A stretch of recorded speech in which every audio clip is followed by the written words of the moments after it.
കർഷകശ്രീ എന്റെ പൊന്നു കഴിച്ച് വൺ ടാസ്ക് ആട്ടോ. നിങ്ങൾ വിചാരിക്കില്ല ഇത്രയും കുഴി മൃദുല എടുത്തേന്ന്.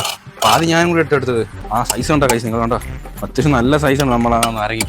നമുക്കിന്ന് നട്ടിട്ടേ അതിന്നൊരു നാരങ്ങയും വെച്ച് നാരങ്ങ വെള്ളം പിഴിഞ്ഞ് കുളിച്ച് അത് കുടിച്ചിട്ടേ കൂടെ തുറന്നു. അത്രേ ഉള്ളൂ മൃദുല. അതാണ് നമ്മളെ വാശിയുന്നത്.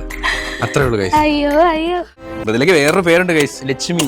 രാജലക്ഷ്മി എന്നാണ് മൃദുലയ്ക്ക് വേറെ. മൃദുലയ്ക്ക് പേരൊക്കെ മൃദുലയെന്ന് കേരളത്തിൽ ഇവിടെ നമ്മൾ വിളിക്കുന്ന പേരാണ്. തമിഴ്നാട്ടിൽ മൃദുല അറിയപ്പെടുന്നത് രാജലക്ഷ്മി. ഓസ് പൊട്ടി കഴിച്ച്, ഓസ് പൊട്ടി. എങ്ങനെ ഇരിക്കണം? അവസാനം നമ്മളിത് പറഞ്ഞിരിക്കുകയാണ്. വെച്ച കുഴിയോ ഇത് മഴവെള്ളം പോകുന്ന ഓസ. കുഴപ്പമില്ല, ഇപ്പൊ തന്നെ ശരിയാക്കണം. മൃദുല വെട്ടിയ വെട്ട ഇത് മഴവെള്ളം പോകുന്ന പൈപ്പാ. എന്തോ വേണ്ട നീ കാണിച്ചു വെച്ചിരിക്കണ. പിന്നെ നമ്മള് വീട് തെറ്റാളെ വിളിച്ചു ചോദിച്ചു, ചേട്ടാ ഇത് എവിടെ പോകുന്ന ഓസാണ്.